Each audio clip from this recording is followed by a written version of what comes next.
क्या आप जानते हैं कि अब मुल्क भर में रात 8 बजे के बाद बाजार और दुकानें बंद हो जाएंगी?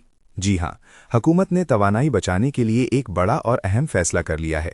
तफसीलात के मुताबिक वफाकी हुकूमत ने सिंध के अलावा मुल्क के तमाम सूबों में बाजार और शॉपिंग मॉल्स को रात 8 बजे तक बंद करने का हुक्म जारी किया है। ये अहम कदम तवानाई के तहफ़्फ़ुज़ और कीमती बिजली की बचत के लिए उठाया गया है।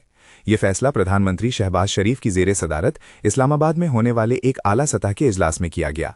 प्रधानमंत्री ऑफिस से जारी बयान के मुताबिक इस फैसले का बुनियादी मकसद मुल्क को दरपेश शदीद तवानाई के बहरान से निपटना है। ये फैसला एक ऐसे नाजुक वक्त में किया गया है जब पाकिस्तान आलमी सतह पर तवानाई की बढ़ती हुई कीमतों और अपने शदीद मुआशी चैलेंजेस का सामना कर रहा है। हुकूमत का कहना है कि इस एक इकदाम से माहाना अरबों रुपए की बचत होगी, जो कि तेल और गैस की दरामदी बिल को कम करने में एक बड़ी मदद साबित होगी।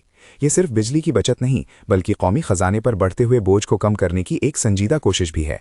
इस फैसले से जहां एक तरफ कारोबारी हजरात और आम सारिफीन को अपनी आदत में थोड़ी तब्दीली लाना पड़ेगी, वहीं ये मुल्क के मजमूई तवानाई के निज़ाम को मुस्तहकम और पायदार बनाने में अहम किरदार अदा कर सकता है। माहिरीन का कहना है कि ऐसे इक़दामात वक्त की ज़रूरत हैं ताकि हम अपनी मईशत को मज़ीद दबाव से बचा सकें। हुकूमत को उम्मीद है कि इस इक़दाम से तवानाई के बहरान पर काबू पाने में मदद मिलेगी और मुस्तकबिल में मज़ीद मौसर इक़दामात भी देखने को मिल सकते हैं।